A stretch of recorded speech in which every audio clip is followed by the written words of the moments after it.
13 जुलाई 2026 दुनिया की सबसे बड़ी न्यूज एजेंसीज में से एक राइटर्स ने इंडिया यूएस ट्रेड डील को लेकर एक बड़ी रिपोर्ट पब्लिश करी। रिपोर्ट का दावा था कि भारत ने अमेरिका के साथ जल्दबाजी में होने वाली क्विक ट्रेड एग्रीमेंट को स्वीकार नहीं किया और अब भारत बेहतर डील का इंतजार कर रहा है और लगातार अमेरिका पर प्रेशर बना रहा है। राइटर्स की इस न्यूज का ब्रॉड मैसेज ये था कि भारत की बार्गेनिंग पावर अब दिन प्रतिदिन बढ़ रही है और दुनिया की सबसे बड़ी इकोनॉमी को हिलाने के चक्कर में है और मोदी सरकार ऐसी किसी डील को नहीं करना चाहती जिससे भारत को अपने सेंसिटिव सेक्टर्स पर ज्यादा कॉम्प्रोमाइज करना पड़े। इस खबर के आते ही दोस्तों सोशल मीडिया पर एक नैरेटिव बनने लगा और कहा जाने लगा इस बार मोदी सरकार ट्रंप के प्रेशर के सामने नहीं झुकी। कुछ लोगों ने तो 2 कदम आगे बढ़ते ये तक कह दिया कि ऑपरेशन सिंदूर और ईरान इजराइल वॉर के समय मोदी शांत इसीलिए थे, ट्रंप के स्टेटमेंट्स का जवाब इसीलिए नहीं दे रहे थे और इसी को कहते हैं मोदी की साइलेंट पॉलिसी।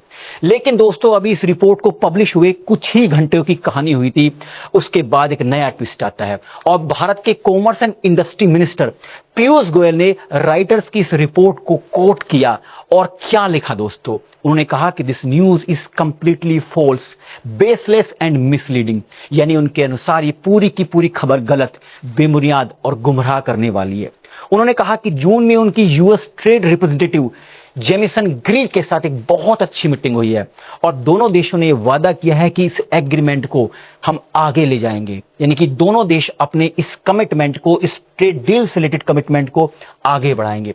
आखिरकार ये न्यूज है क्या दोस्तों, इसको डिटेल में हम समझने की कोशिश करते हैं। मेरा नाम राहुल शर्मा है और आप मेरे साथ जुड़े हैं डिकोड डिप्लोमेसी विद राहुल पर। दोस्तों आप देख सकते हैं राइटर्स ने बाकायदा इस न्यूज को पब्लिश किया है जिसमें राइटर्स ने लिखा है कि आत्मविश्वास से भरा भारत अमेरिकी व्यापार वार्ता में बेहतर शर्तों की मांग कर रहा है और लगातार अमेरिका पर दबाव यानी प्रेशर बनाए हुए है। यहां पे राइटर्स ने लिखा है कि भारत जल्दबाजी में होने वाली क्विक एग्रीमेंट को स्वीकार नहीं कर रहा है। राइटर्स का यह कहना है कि ये ट्रेड डील बहुत तेजी से कराने की कोशिश कर रहा है अमेरिका और लगातार भारत पे दबाव बना रहा है, लेकिन भारत ने इस क्विक एग्रीमेंट को स्वीकार नहीं किया है और भारत चाहता है कि ये ट्रेड डील उसके टर्म एंड कंडीशंस पे हो। ये अमेरिका को बाकायदा बता दिया गया है भारत की ओर से।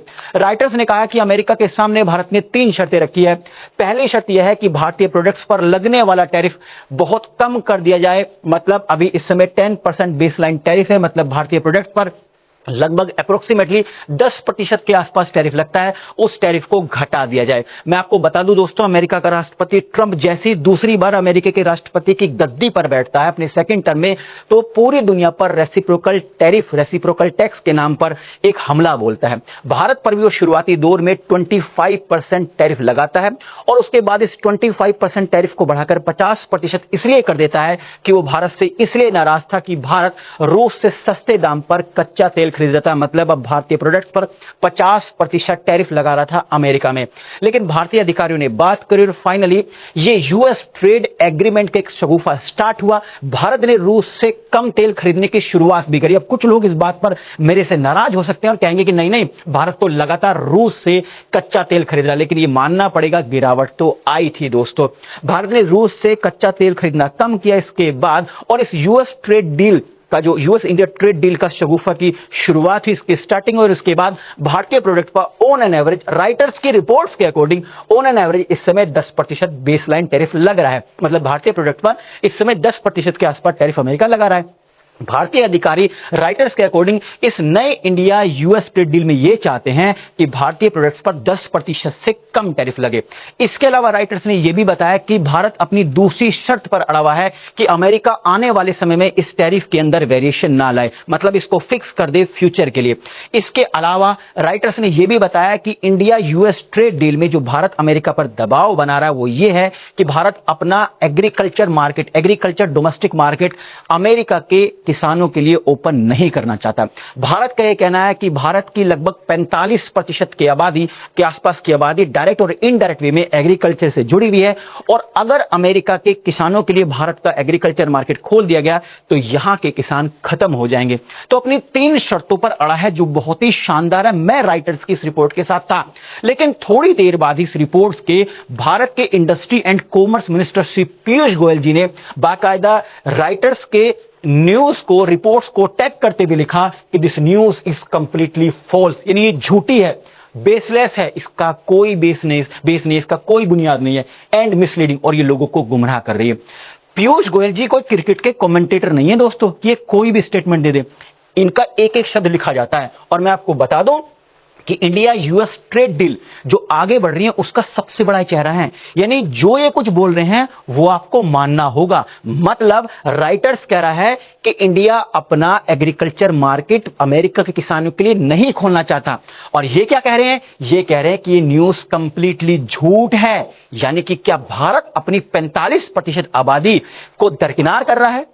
इसके अलावा आप देखिए यहां पर राइटर्स ने बाकायदा कहा है कि भारत चाहता है कि उसके प्रोडक्ट्स पर 10% से कम टैरिफ लगे। और पीयूष गोयल जी कह रहे हैं कि न्यूज कंप्लीटली झूठ है, बेसलेस है, लोगों को गुमराह कर रही है। तो ऐसा नहीं है कि ब्लूमबर्ग या राइटर जैसी जो इंटरनेशनल न्यूज एजेंसीज हैं इनकी रिपोर्ट्स को भारत सरकार या भारत के किसी मंत्री ने पहली बार फोर्स, बेसलेस या मीनिंगलेस कहा हो, मिसलीडिंग कहा हो। पहले भी भारत सरकार और भारत के मंत्री ऐसा कहते हुए आए हैं। लेकिन दोस्तों ये इंटरनेशनल न्यूज एजेंसीज जो अपने सोर्सेज के बेस पर रिपोर्ट पेश करती हैं ये कहीं ना कहीं बाद में जाकर सही साबित हो ही जाती है। भारत के केस में भी कई बार ऐसा ही हुआ है। अगर मैं भारत की बात करूं तो दोस्तों भारत के 2021 में राइटर्स और ब्लूमबर्ग सहित कई मीडिया संस्थानों ने खबर दी थी कि टाटा सन्स को एयर इंडिया खरीदने के लिए सफल बोलीदाता चुना गया है। लेकिन जैसे ये राइटर्स और ब्लूमबर्ग की रिपोर्ट आई तो भारत सरकार ने इसको गलत कहा कि ये रिपोर्ट बिल्कुल भी सही नहीं है और कहा अभी किसी भी वित्तीय बोली को मंजूरी देने का अंतरिम फैसला नहीं दिया गया। लेकिन दोस्तों कुछ दिनों बाद यानी 8 अक्टूबर 2021 को सरकार ने आधिकारिक रूप से घोषणा कर दी कि टाटा ग्रुप की कंपनी टेलस ने एयर इंडिया की बोली जीत ली है। मतलब जिस खबर को पहले भ्रामक बताया जा रहा था, गलत बताया जा रहा था, वो सही साबित हुई। इसके अलावा दूसरा केस दोस्तों हमने अप्रैल 2026 में देखा जिसमें राइटर्स ने दावा किया था कि सरकार के स्तर पर नए स्मार्टफोन में आधार ऐप को पहले से इंस्टॉल कराने के प्रस्ताव पर विचार हुआ था।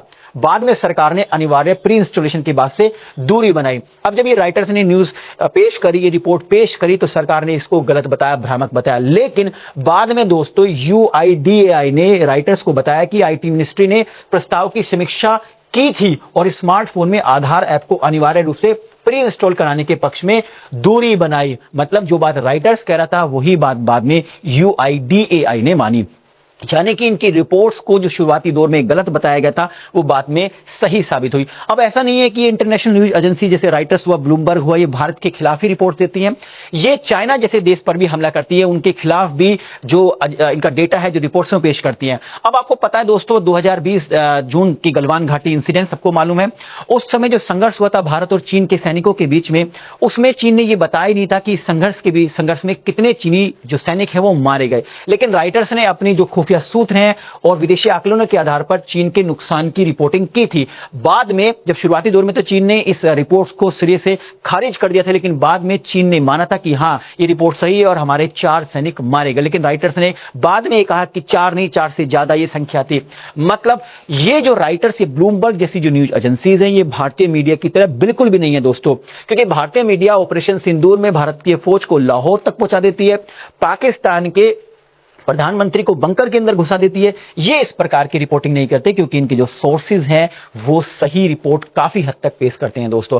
अब राइटर्स ने जो भारत के खिलाफ या भारत के लिए जो ट्रेड डील से संबंधित जो फैक्ट रखे हैं, रिपोर्ट रखी है, क्या वो सही है या भारत के इंडस्ट्री एंड कॉमर्स मिनिस्टर सही है?